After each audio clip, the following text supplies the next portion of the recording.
Good evening and welcome to our Facebook Live conversation. I'm Kimberly Cronick, Director of Engagement and Educational Outreach at WILL. Tonight, we'll be having a conversation with parents and caregivers of young children and a panel of experts. Joining me are Dr. Denisha Grissom, a clinical psychologist in Champaign, Dr. Rebecca Swartz, an early learning specialist with the Early Childhood Collective, Dr. Catherine Kaur from the Department of Special Education at the College of Education at the University of Illinois, Tracy Dace, founder and executive director of DREAM, which stands for Driven to Reach Excellence in Academic Achievement for Males, a Champaign-based program in other counties as well, other cities as well, for boys and young men, and Ashley Price, a movement therapist and former homeschooling mom. All of you, thanks for being here tonight. Parents and caregivers, this program's for you.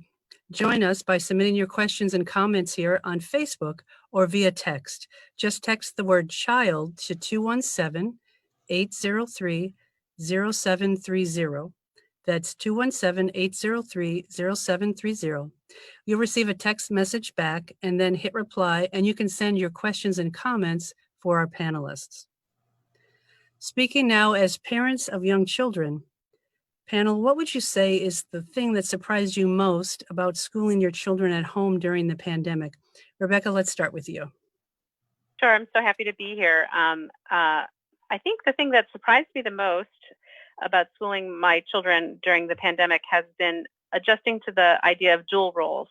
You know, I worked as an early childhood educator for years before having a child of my own, and I have two. And as we all know, when you're the primary caregiver of a child, when you're the safe person, that means all the feelings come out from your child, and so it's a little different than what you experience in a classroom. So no matter what we know about child development and what we know about curriculum, the struggle of balancing those two roles is really real. So I'm with all those parents who went through the tough adjustment to remote learning during COVID with their children. Thanks for being with us. Denisha, how about you? Well, I actually wasn't the primary educator at my home. I helped set up structure for my husband and my son, and they just kind of went with it. And so it was unique to watch how flexible they both were in the process. And we kind of followed him. The things that he was interested in, the things that he enjoyed, those are kind of things that we made learning modules around. And he really took well to it.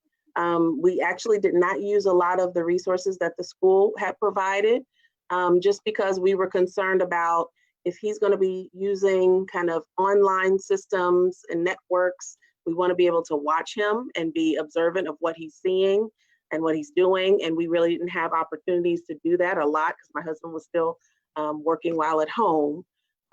So we took the opportunity to do a lot of paper and pencil work. And then we used some other resources that we had with some other learning services in the community. So I was just shocked by how flexible my child was and how quickly he adapted. Thank you. And Ashley, you're also a parent. How about you? So I'm in, I guess, more unusual situation. We homeschooled for about 6 or 7 years and actually put our children in school this past January. And then COVID hit. And so they had about 6-7 weeks at school before they were back home again. What surprised me most was both how different pandemic schooling with the remote learning support from the teachers was to how homeschooling went, but also how well my children took to remote learning. I honestly expected that to be a lot more of a struggle, and that was really, it was not what I would have expected knowing my children's personality and learning styles. So it was a better experience than I had expected and different from homeschooling. Mm-hmm.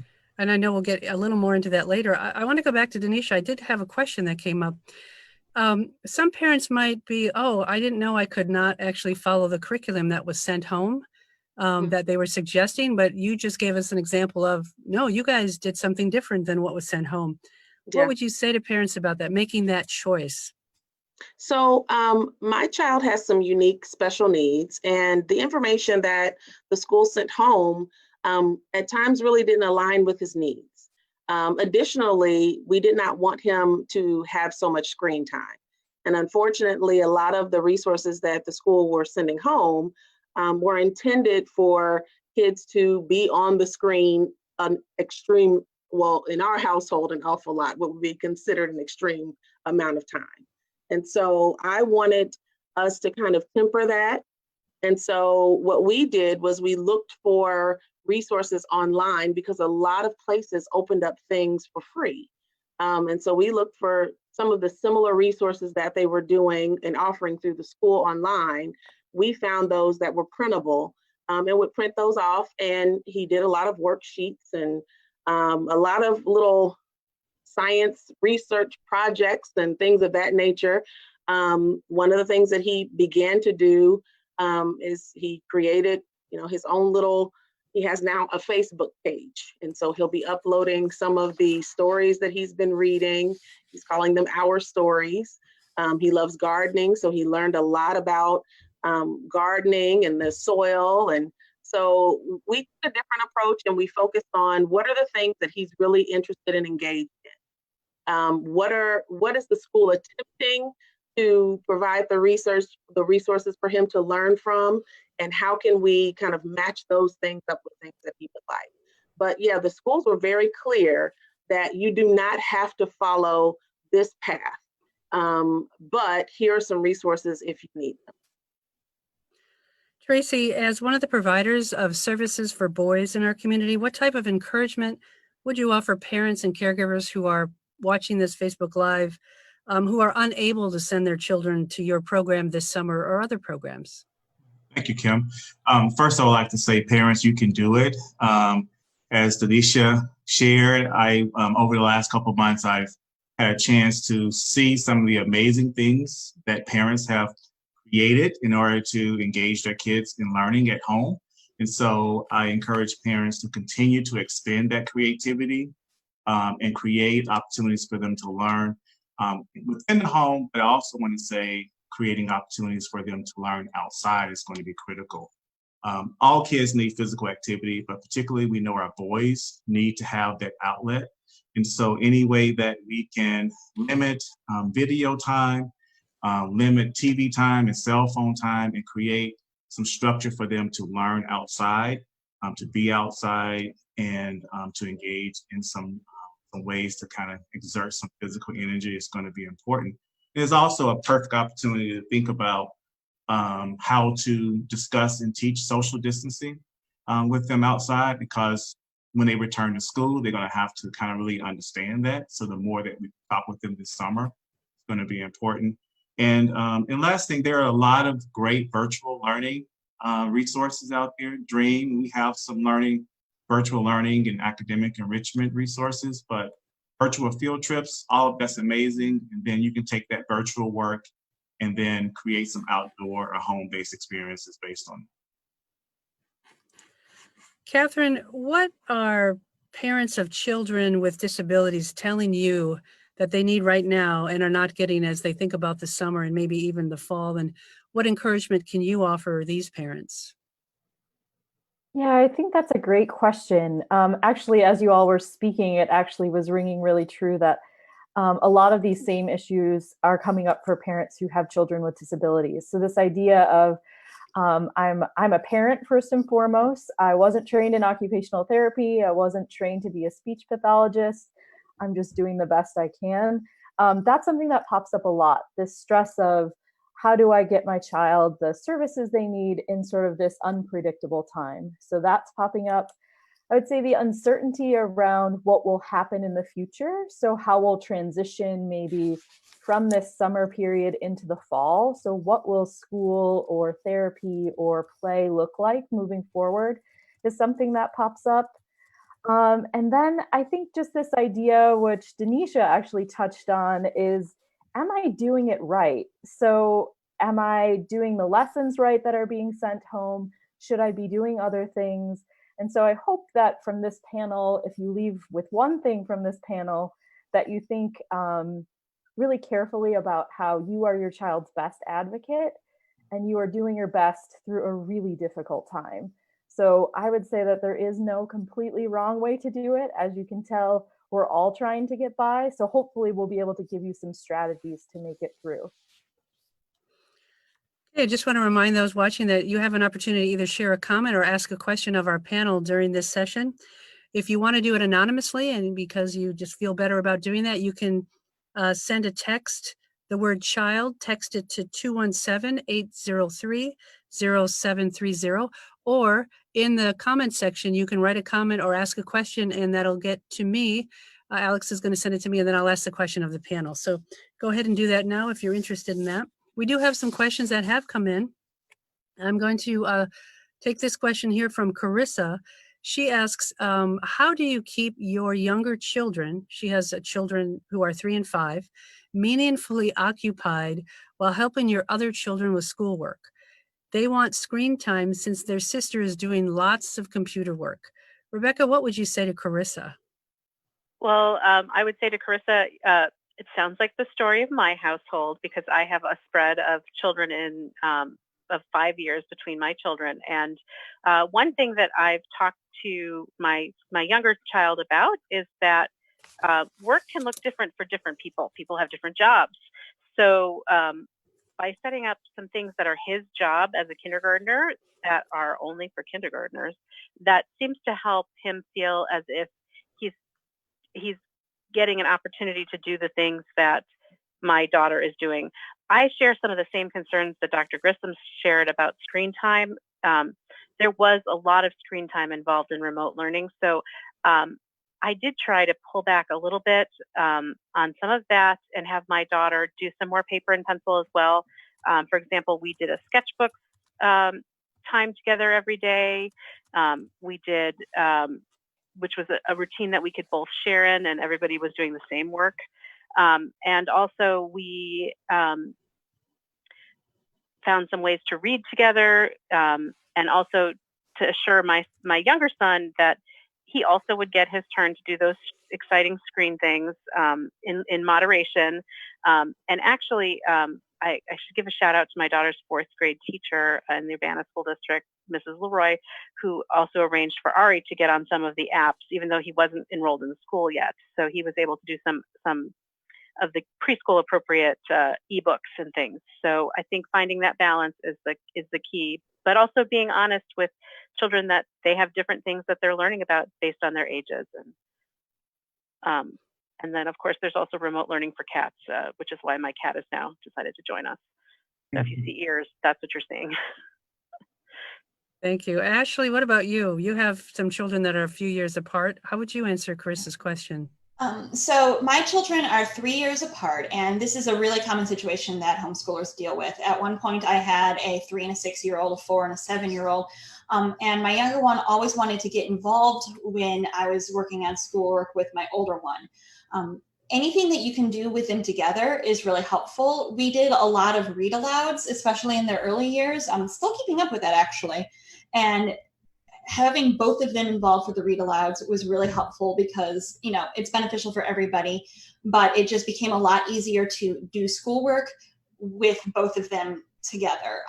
Another thing which I had not expected going into this was that my younger kid, or both of my children, when they're in the preschool age, loved workbooks, absolutely loved them.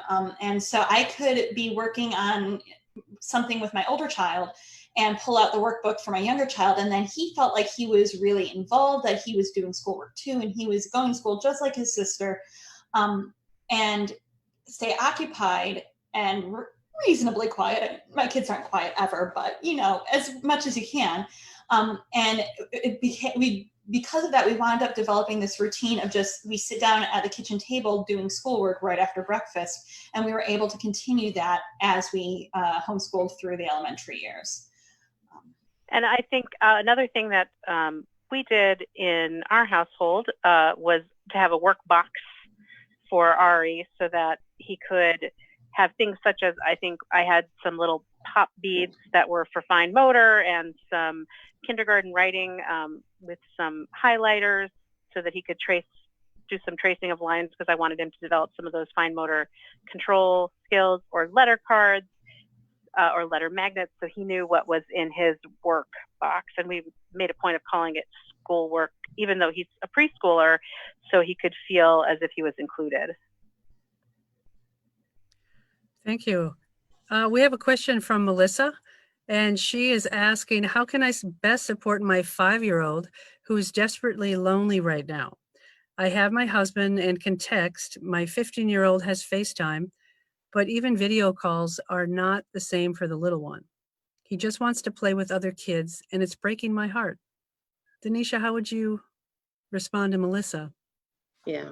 Well, I think first of all, Melissa, I think it's important to really just kind of acknowledge and affirm that we're all, for the most part, lonely right now. Even if we are able to text and we are able to reach out to friends via Zoom, and we are able to, we have our spouse or a partner who's living with us that we can connect with. A lot of people are struggling with feeling lonely, and so making sure that you're honoring your kids' feelings. Really kind of reassuring them that they're not the only ones who feel this way. And then I would follow that up with, 5-year-olds are very creative. And so helping them think creatively about, so we understand that we have to social distance. What are some creative ways that we might be able to social distance with some of your friends? And so actually some of the kids that I've worked with would talk about, their parents driving them to a friend's house, a classmate's house. And the kid would be at the garage and the other child is at, the beginning of the driveway. And they're having these loud conversations. Or recently, a parent told me about a gathering that they did in the park for lunch, where their two families got together and they had their blankets on the ground and they were separated as families. They're 6 feet distancing. And they just shared lunch together, shared a meal together, and talked out loud. I think everybody at the park now is very aware of social distancing and aren't, bothered or annoyed by hearing other people's loud conversations. And so thinking of some creative ways to help your child get in and stay in connection with their friends. Zoom virtual dates. A lot of adults are doing those. They might have, after work gatherings together, allowing your kids to experience some of those things as well. But I think it's really important, number one, that you really kind of acknowledge that feeling that they're having is not uncommon, and adults are experiencing it too. Talking about how you're managing your loneliness and the sadness and grief around not being able to be in touch with your friends and hug your loved ones and things of that sort. But then also really engage them in a process of, let's think creatively, let's problem solve together. And making them a part of that process, the decision-making process and problem-solving process, because they'll come up with some really creative things that, of course, as adults, we hadn't even thought of.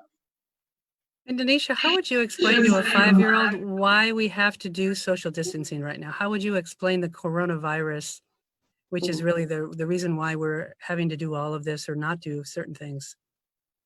Well, the thing that I would focus on is talking about, the reason that we're doing social distancing is to keep all of us safe.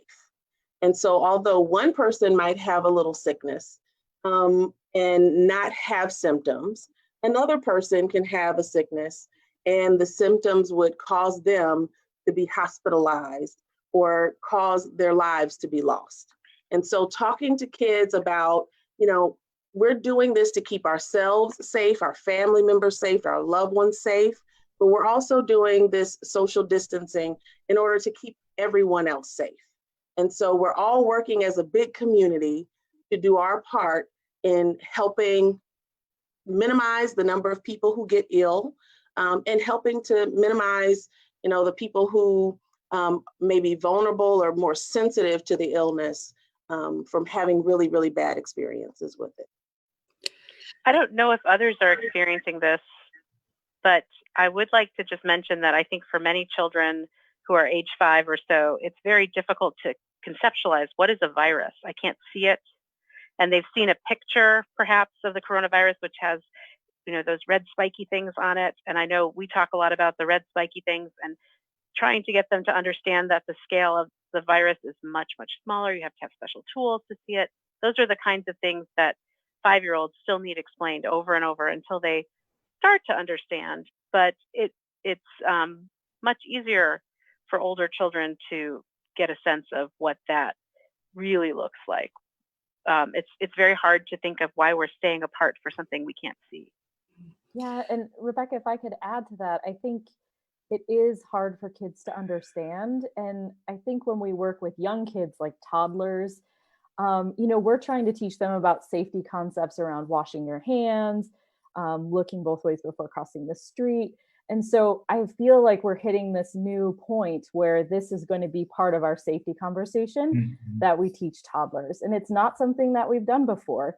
And so as kids get older, they're able to sort of think about the concept of a virus differently. But we have lots of language and sort of dialogue around safety in early childhood classrooms. And so this is sort of another component to that conversation. Well, and I want to add another piece. I think we really have been talking about these things to kids when they're really small. And, when we think about teaching them how to cough into their arm or to their elbow, those are things that they're familiar about. Catherine, you mentioned earlier about, crossing the street and looking both ways, being safe. So these are all things, finding a way specifically that or metaphors or things that your kid might connect to. And so I've seen some really wonderful YouTubes where talking about hand washing and literally just kind of, taking some paint and putting it, in a container and then beginning to wash your hands and then demonstrating to the kids, oh, there are parts of my hands that I didn't get. So this is the way that you get these parts. And this is the reason why we sing our ABCs or any other song that your kid can at that point get at those parts. So being really creative as parents, realizing we've kind of been doing this all along, but it wasn't tagged with virus or COVID. And thinking really creative about how can my kid understand this and repeating it over and over and over again, because that's the only way they're going to get it anyway. Yes, Actually, I will surely hear it's phase 3 now, and then tomorrow is phase 4, and then phase 5, and then the Monday coronavirus will be over. And I say, yes, I know we all wish that, but unfortunately it's not going to happen that way. Ashley, I want to pick up on this loneliness this 5-year-old or the mother of a 5-year-old was saying. And how do you see this in terms of introversion or extroversion as far as the different needs in this time? What's your experience both with your, if you want with your own children or, you're a body movement person? Talk about that. So my children are both very extroverted, and this coronavirus experience has demonstrated just how incredibly extroverted they are. Finding ways to get them to safely get out that extroversion has been really important. Mine are a little older, so Zoom meetings, especially working with their classmates, was really helpful. Talking with their friends, either through Zoom, Skype, or another thing.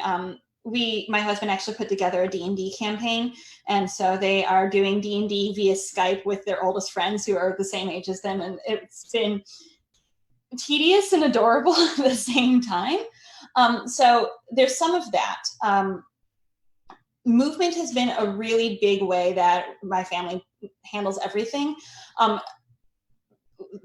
When they were younger, we have our living room set up so that there's lots of free movement available. I know Tracy's spoken about this, I think in our earlier conversations, about the importance of having that physical activity. I talk a lot in my work about complex movement. So not just, with adults, not just like, going for a run, it's the same movement over and over again, but traversing different types of spaces. This is why playgrounds are so important. And unfortunately, those are not available anymore. So we've set up little like obstacle course stuff around my house. Playing the floor is lava is brilliant. And I recommend that for every age. I teach that in my classes to my adults as well. obstacle courses like that. We process a lot of things through walks. Both of my children really like talking and walking at the same time. So if they're upset about something, or they're thinking about something, or they're excited about something, we go for a walk. Now that the weather is better, that's been a lot. Go walkies is kind of a joke in our house now. Now that the state parks are open, going out into the forest and going on little hikes or climbing over logs, Busey Woods is amazing for this. If you can find downed trees and let the kids play on that stuff as if it's playground equipment. Those are all really great ways to get that more complex natural movement, which is really important for their balance, the vestibular system, all their full development. So that's the movement shtick. I also found just anything getting them out at all like that, outside safely, helped with the extroversion. With my oldest in particular, anytime we talked about what was going on with other people, that really helped her, because she just needed some way to get out of her own head and her own life. And anytime we spoke about, opportunities to volunteer and why we were doing this, and having my daughter help with that, that really helped her focus her energy on others, which kind of fed her extroversion a little bit, not as much as she used to. I can't speak to the introversion side of things. My house is for extroverts, and we've been on top of each other and in each other's face for 3 months straight. And okay, thank you. Anyone who can talk about the introvert and this experience of loneliness or the social distancing, any experience with that, or have you talked with parents? Mm-hmm. I think one of the misconceptions is that introverts don't need social connection. And that's not true. Introverts may need smaller networks of social connection, but they still desire those social connections and relationships with others. The difference is an extrovert will get their energy from being around others in larger crowds, connecting with lots of people. Whereas introverts will get their energy from kind of being alone in a space, having some time to kind of reflect and think, or do things that are kind of independent, or things that they can do on their own. I've noticed that children who are either extrovert or introverted are still having some of the similar challenges with not being connected to their peers, particularly because all of these introverted and extroverted kids at one point were going to school, and they were enjoying being around their peers and being in those environments. And so, I don't think that there's necessarily been a huge difference. Introverted children may have, had a better adjustment in the very beginning, because they had a lot more time to reflect and a lot more time to think independently. But at some point, I think all kids were kind of in a place where the structure that they had once enjoyed and had, the routine, the peer connection, the things that they were very familiar with every day, were turned upside down. And they're all kind of adjusting to that. And so, introverts are going to feel some loneliness as well. Tracy, when you think about your program and the young men and boys that you serve, and how some of them will not be connected to you this summer, how are you supporting them? How are you dealing? Is loneliness coming up as far as the programs and the boys that you serve? Yeah, it definitely has. It came up, back in the spring. I guess I kind of underestimated how much they would miss stream, and particularly our middle school boys. When we had our Zoom sessions in the spring, they were the ones that signed on most frequently. And I was like, wow, they really want that connection. They want to stay connected to their fellow dreamers. And so we've been holding in limited ways to kind of like be in their lives and visit their homes. So we delivered meals, homes 3 times a week. We also delivered gift bags, things like that, so that we had a chance to practice social distancing, but see them as well and stay connected with them. And so as we move into the summer, we want to still do those limited face-to-face experiences. So doing an outdoor program, and also doing some face-to-face, like a fun Friday, so that we can stay connected with them, keep them connected to each other, and just be able to be a part of helping them figure out not only COVID, but now they have to figure out the issues around racial justice and what's happening in the world as we look at the TVs and see what's happening with racial profiling and police brutality. That's another area that we have to help them to understand and navigate along with COVID. And so thinking about how we could do that, whether it's virtually, which we do, but also bringing them back into the dream house so that we can continue to build those relationships.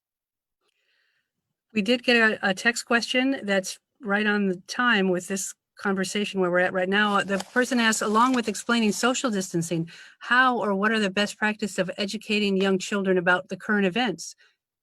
Whether it's the protests that are uprising against the brutality of police, what would you say to that? How would we help young children understand the time that they're living in, not just the COVID pandemic?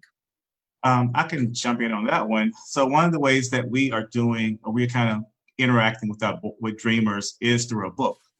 So we are reading a book with them that gets at police brutality from a youth perspective, so that it allows us to talk about race and racism and what they're seeing within this kind of context of a novel. And so we found that to be a very effective way to discuss it, but in a way that's not necessarily pushing them into a space that it would make them very, very uncomfortable. So we found that that's really been a effective way to open up the dialogue with them and allow them to share with us a whole lot about what they're thinking, what they already know. Because the reality is that they understand and have interacted with racism and other systemic issues, whether it's at school or at home or in the community. So they have this kind of lived experience already. And so we can use books and literature and films and other things to really engage them in a conversation that's comfortable for them. That's the most important thing. You don't want to introduce information or ideas that they don't quite understand, but how can we tap into what they already know and begin to kind of build their information on. I have Yes. one resource I'd like to share for that. With this issue and a lot of issues, keeping my children abreast of news, current events in general, has been hard because newspapers assume a certain level of knowledge that an 8-year-old simply isn't going to have. And a while ago, a teacher shared this really wonderful resource called News ELA. It's NEWSELA.com, so News English Language Arts. And they take yesterday's news and adjust it and rewrite the stories to be more understandable for children. You can choose the the Lexile level, so lower reading levels to higher reading levels. With every article, there's certain levels available, and it does a good job of making current events and the backgrounds for current events accessible for children of at least an elementary age. I'm not sure how useful it is for much younger than that. Thank you. Sure. Anyone else? I'd also add that for the young children, it's in the world, it's in the environment. They're seeing it around themselves. I mean, these little guys are seeing Black Lives Matter signs and other signs, and talk about those. That's in the environmental print, and it's an opportunity to start a conversation on a developmentally appropriate way. And for example, we have a sign in front of our house, and it has I forget what it's all the different things in this house. We believe Black Lives Matter and love is love and all those things. And so it's certainly an interesting sign to talk about with a rising kindergartner. And also just relating it back to him personally. So, just don't you want all your friends to be able to be who they are? And just like I want you to be able to be who you are, and you're Ari, you're Jewish, you love to run, you love to garden. I want you to be who you are. Just like I want everyone else to be safe being who they are. And so really, I think there are developmentally appropriate ways. And I'd like to echo exactly what Tracy said about the importance of those other narratives, the bibliotherapy, those stories that can help us tell our own stories. So, for very young children, taking out those Ezra Jack Keats' wonderful stories about, life in a neighborhood with, Black children, and thinking of, the snowy day, for many people know that, but there's a whole series of stories about Peter that, even if we're not able to be connected with our whole community in person, those stories can help us feel connected to those stories now. Yeah, and I'll just echo what Rebecca said. Oftentimes, when we work with young children, folks will say, well, do they really notice what's going on? Can they really comprehend what's going on? And yes, they do notice. They're some of the best observers around. So they do pick up on these things. It's never too early to start talking about race, to start talking about injustices that you see, because you're teaching them the language that they'll use later in life. You're teaching them to appreciate and pay attention to things that are in their environment, like Rebecca said. So it's never too early. And so I think it's an important skill that we work with kids, even as young as, infants. Well, and there are, Sesame Street had a wonderful presentation a few weeks ago.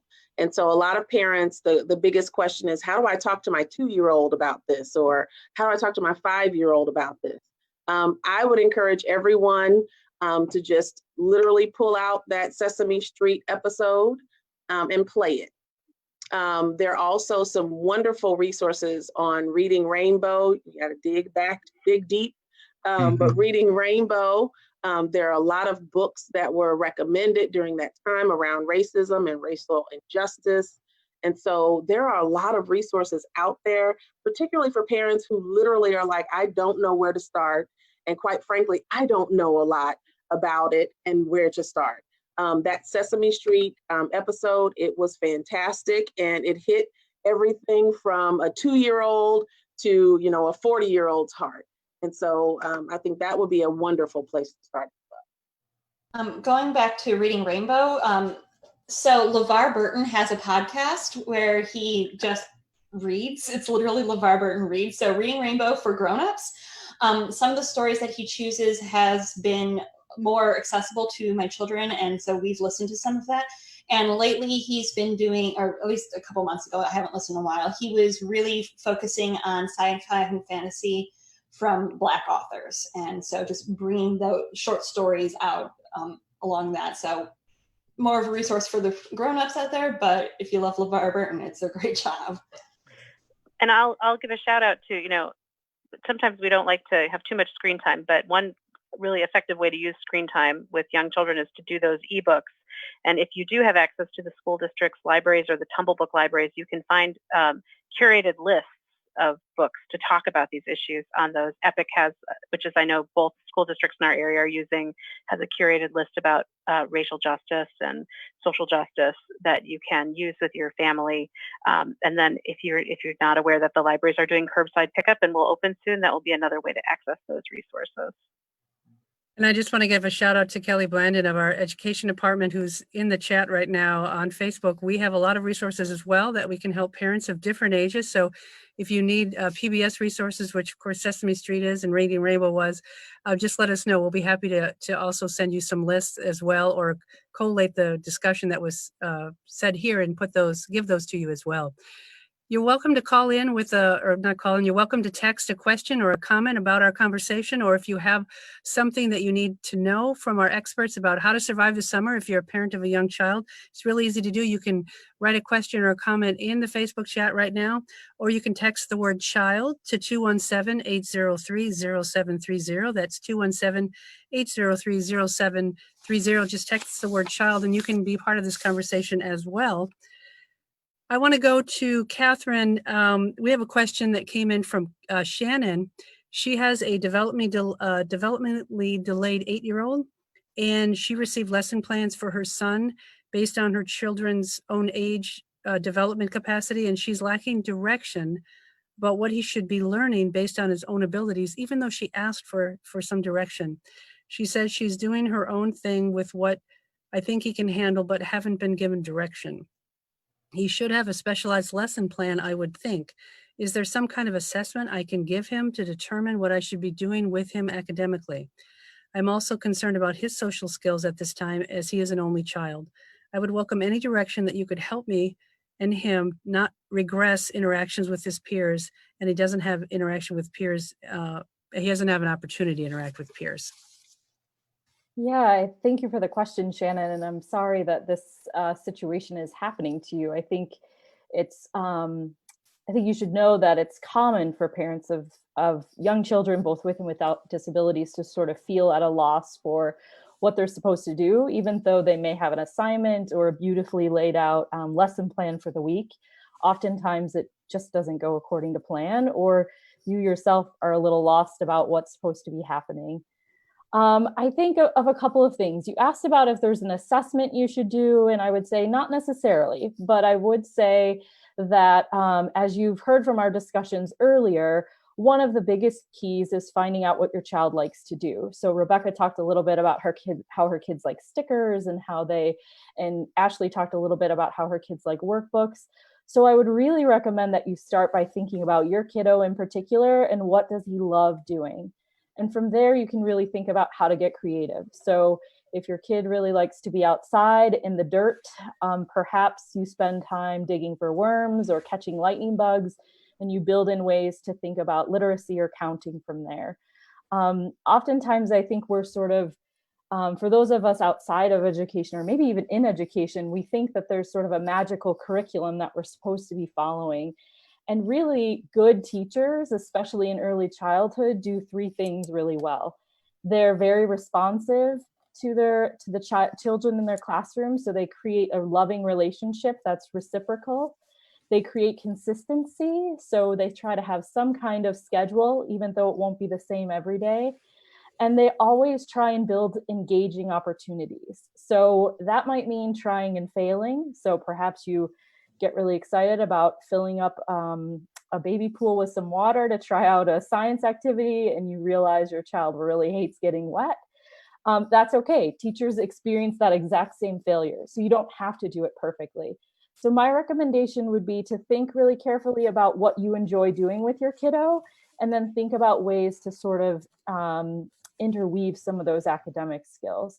I would also encourage you, I know you asked for an individualized maybe accommodation for some of the activities, but maybe share with the teachers about, here are the things that he really likes to do. Do you have recommendations for me around reading or math or science? And see if maybe that will help them give you a more tailored response to support your kiddo.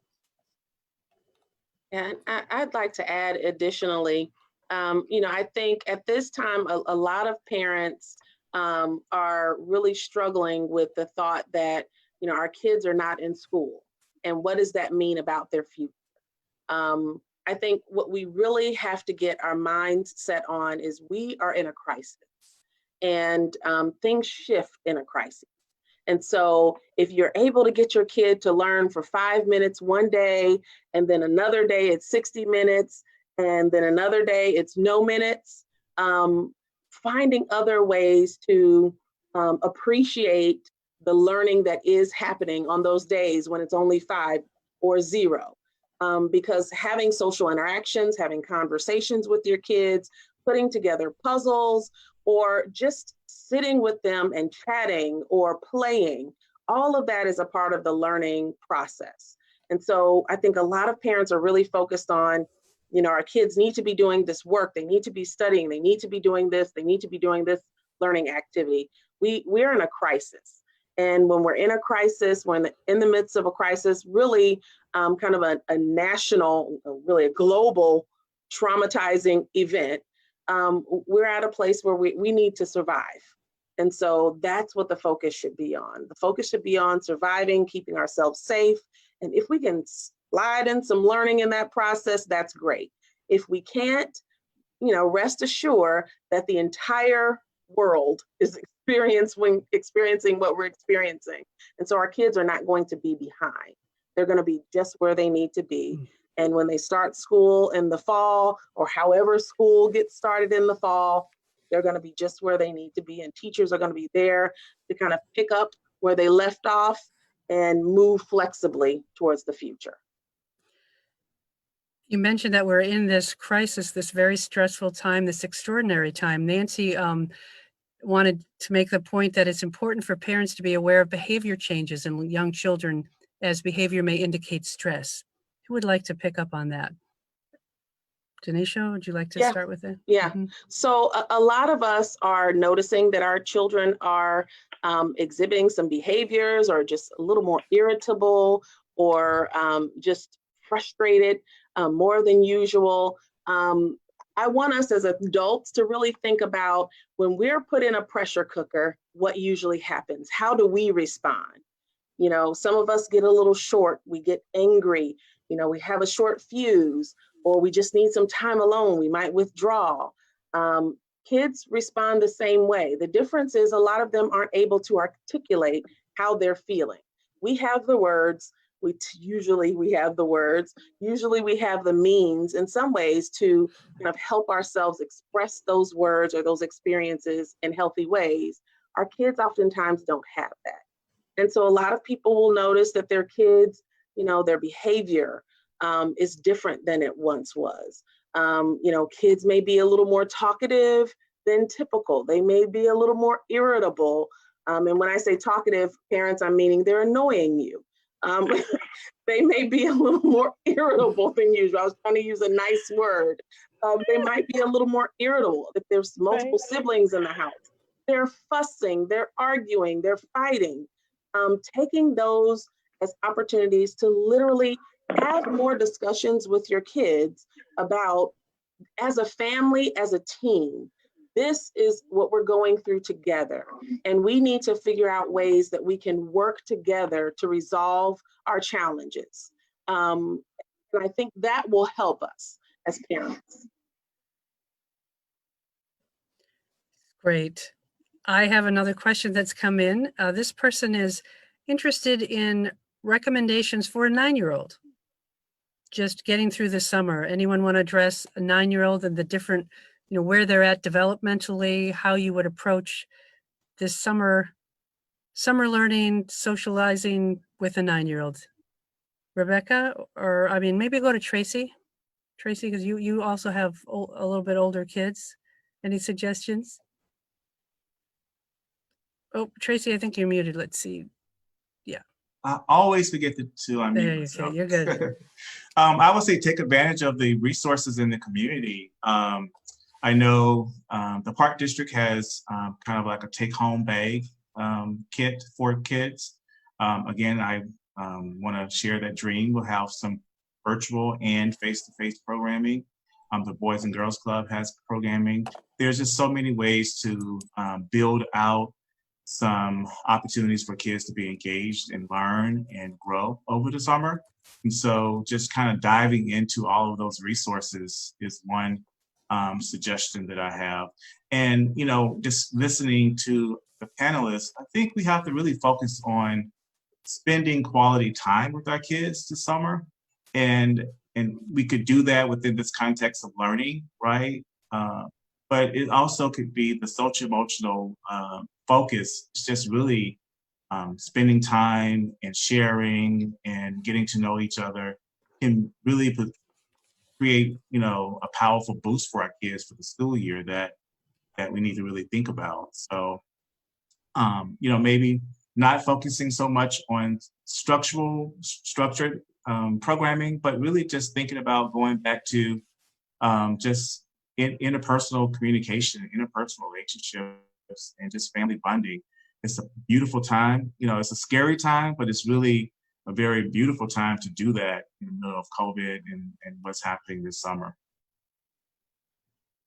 I guess I would also add, you know, just like young children need a balance of activities during the day, your 9-year-old will need a balance of activities and age-appropriate choices of, you know, let's think of when you're going to spend your time outside.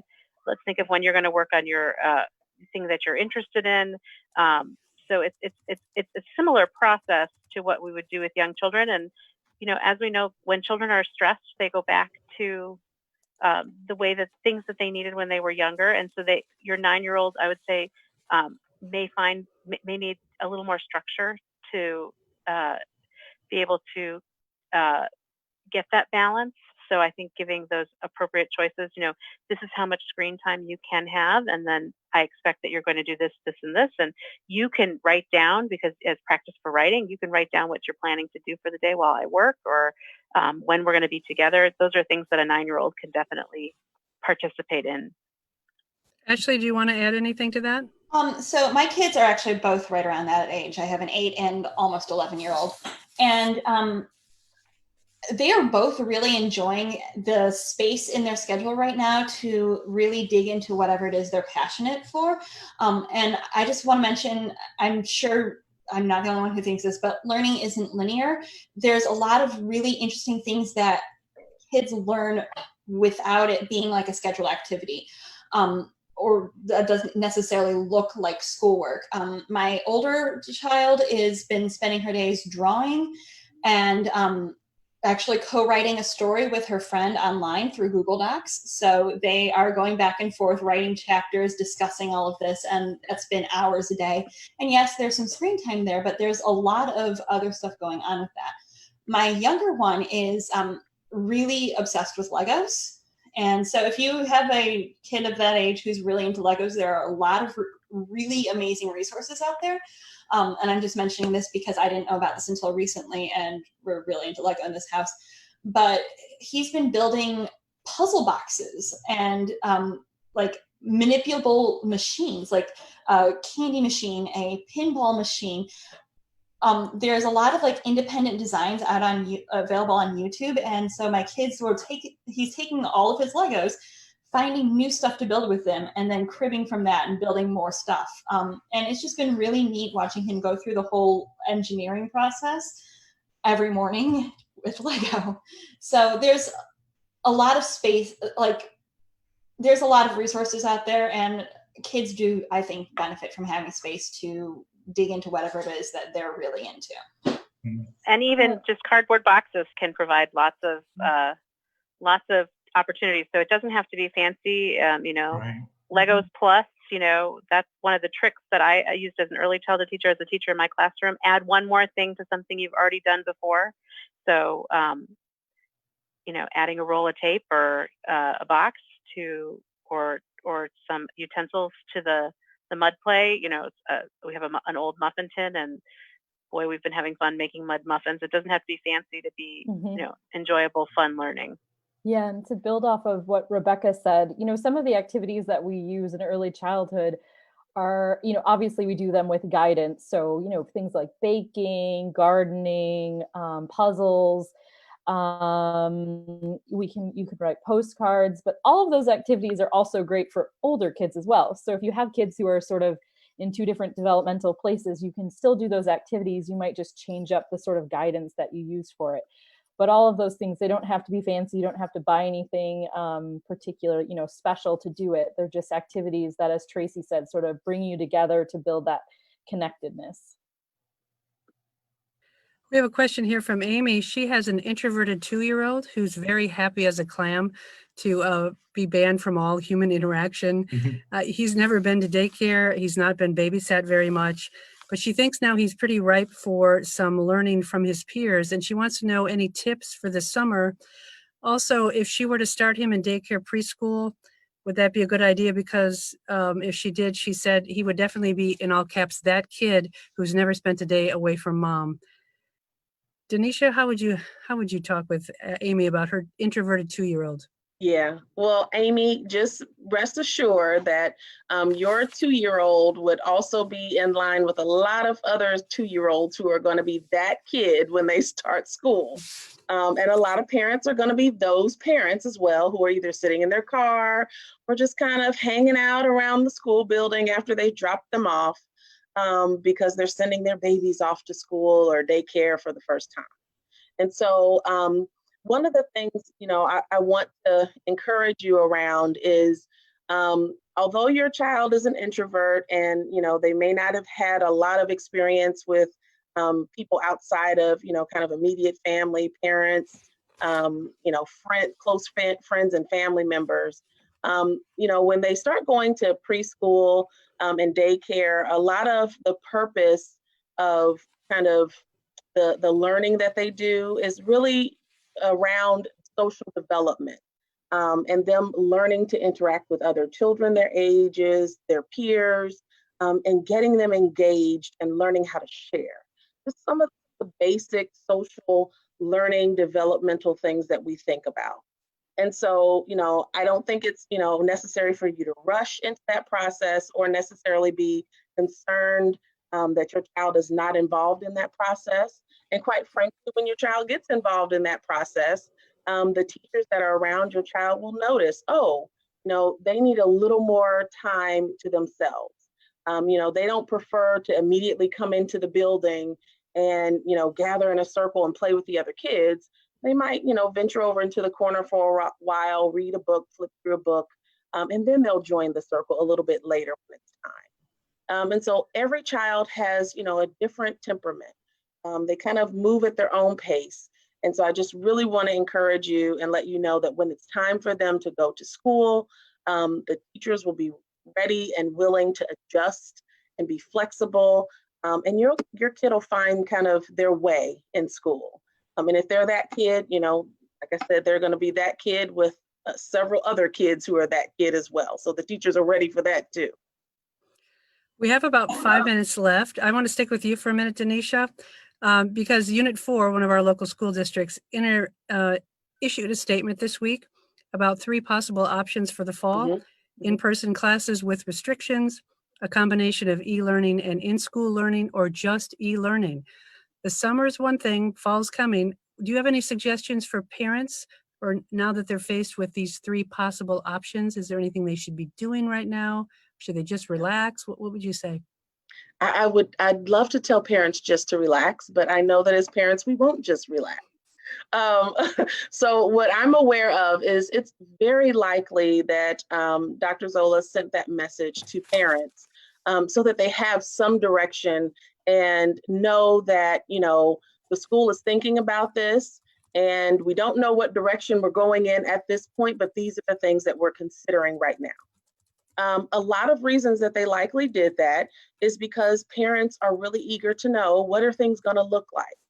And for many of us, it's beneficial that we know, because we'll need to know, how do we need to shift our schedules? What resources do we need to pull into play if our kids are going to only be at school half a day and I have to work all day?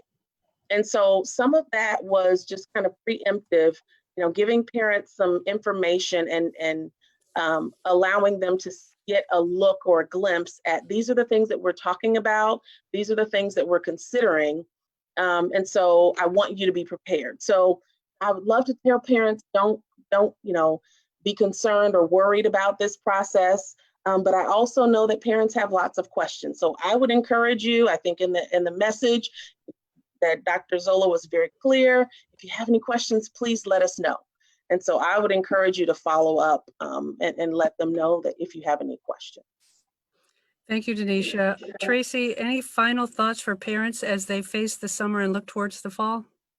Just want to again say you could do it.